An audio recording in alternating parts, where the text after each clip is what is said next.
welcome Miss Andrea.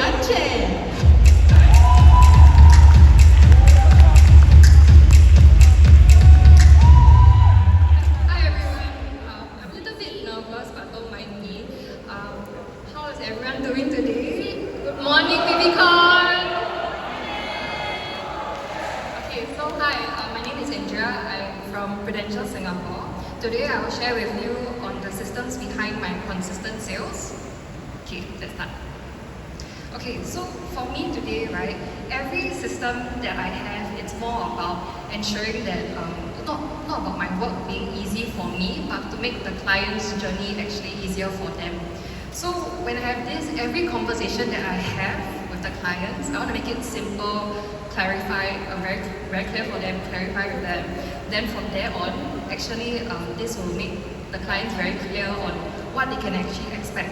So when the clients can know what they can expect, actually this will build trust. So once trust actually comes out, you can lead to better relationships as well as better results as well.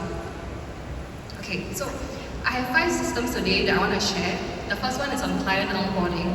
So today, mostly my business now is on roadshows, events, and also referrals.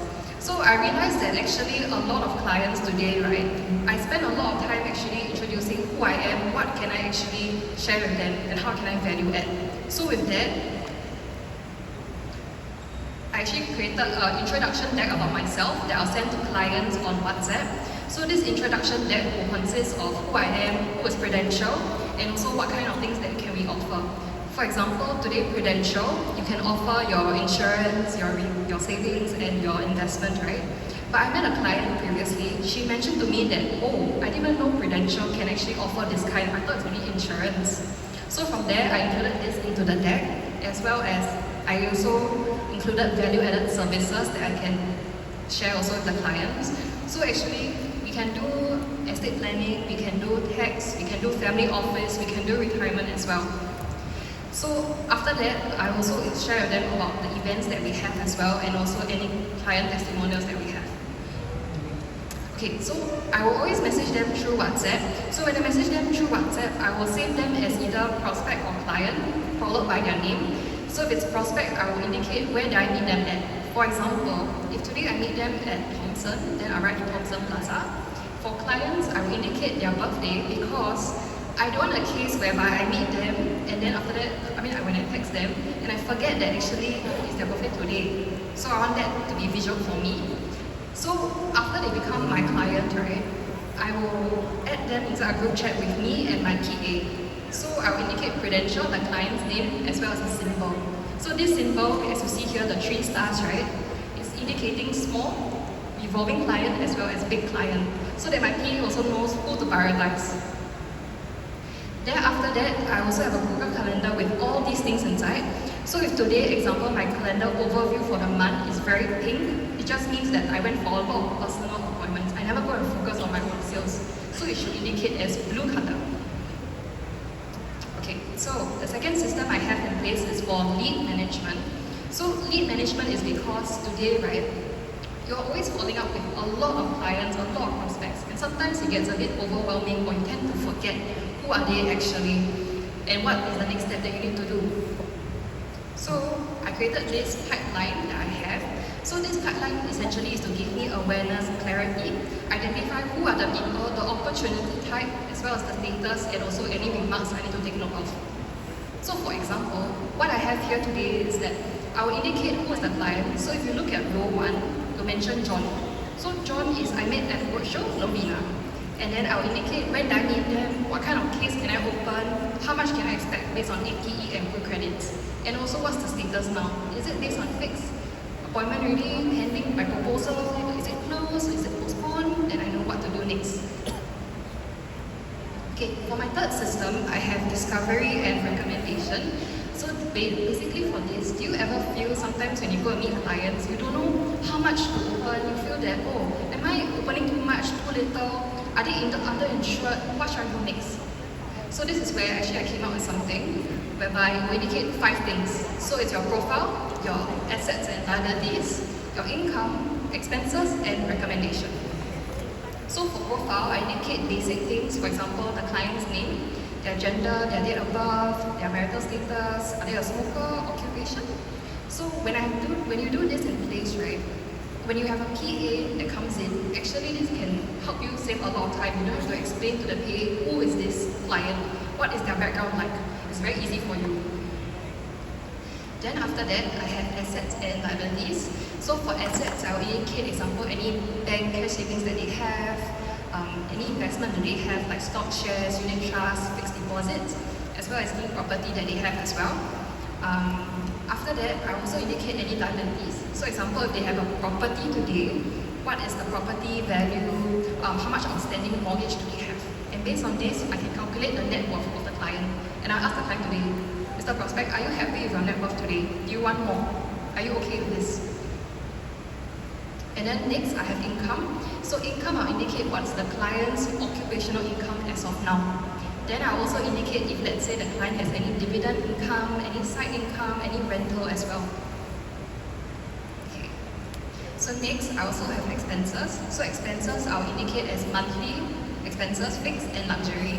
So for fixed, it's more on like your mortgage, your utilities, your transport, your groceries, all this is fixed. Your luxury is if they go shopping, they buy branded goods, this and that.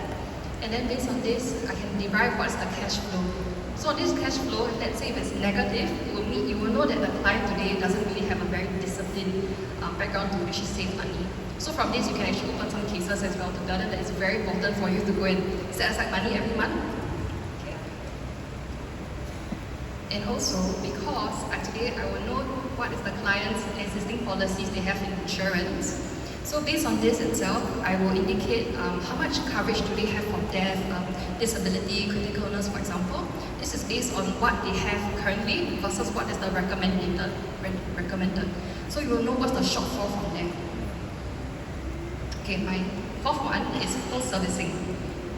Okay, so I have a client relationship manager, whereby it's an Excel sheet that actually will track a few things. So simple things, example like their full name, how do I address them as, because sometimes clients, right, their name is surname and Chinese name, but actually they have a preferred English name. So I indicate that inside, as well as some things, example, for their age, when they onboarded with me. Then also, I will also indicate any relationship that they have. For example, if today, example, client A preferred me client B. Client B is their spouse. And I want to indicate that inside my sheet, so that I know that I don't miss out both parties. I will also indicate their job and income, because I realize sometimes when you indicate this, right, you actually will realize that, oh, your client, example A and Z, they actually know each other, they're from the same company. So from there, you can have more conversations from there as well. And I also indicate for personal touch points that I can touch on. So for example, right, I have festivals celebrated for the client. So if the client today celebrates Chinese New Year, I know that this is a touch point that actually I can go and reach out to them. And then I will also indicate what is their current policies that they have with me. So example, the client today has an investment with me, I will know that, oh, every month I will send them this investment update on how is it they've been performing. And then also I have engagement and servicing. So when was the last time I went to meet them? Have I given them their policy nomination, their policy summary, their folder? Then based on all this, because I know the client in and out, I also will know what's their dreams, their aspirations, and from there I can have a purchasing probability to understand what is my next case that I can open with them. Okay, last but not least, I have a business dashboard. So this business dashboard is essentially to track my sales performance, my activity KPI, and my goal tracker. So for example, if you look at the top, right, whereby my goal for 2026 example is Premier Goal. So Premier Goal, you will know what is the targeted APE, and you also know what is the pro credit. So based on this itself, I would break it down to 12 months. If let's say I want to run for a full 12 months for the whole year. But if I know, example, I'm going to go for holiday. So if holiday, maybe I don't work for the full 12 months. I only work for, example, 10 months. Then I can divide it by 10. Then based on that, I will know what's the target I have to hit every single month. So example, based on this case, if my target is 33,636 per month, I will know that, oh, this is the amount I need to do every month. So if let's say that month itself, I outperform, then okay, I have lesser to do the following month. But if I don't perform at that amount, I have to do even more next month. So a bonus that I want to share with you is also this. So this is something that I have that I put in my Telegram, whereby it really gives full clarity on what should I go and do next, how should I go and follow up.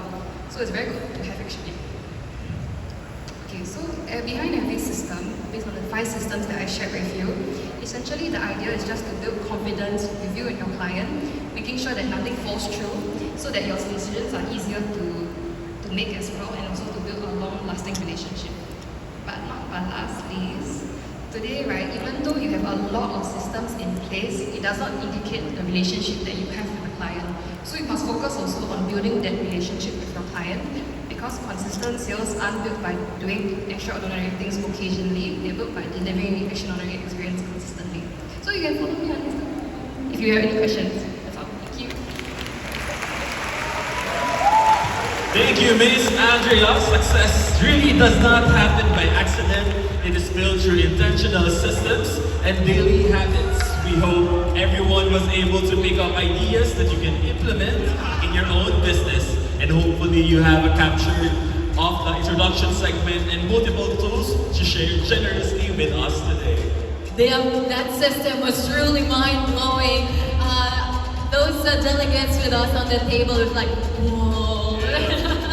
So it simply means I believe this system is really helpful in terms of monitoring your progress and which month will you be doing more or doing less, right? So it's good that you have a system for you to guide you along the way.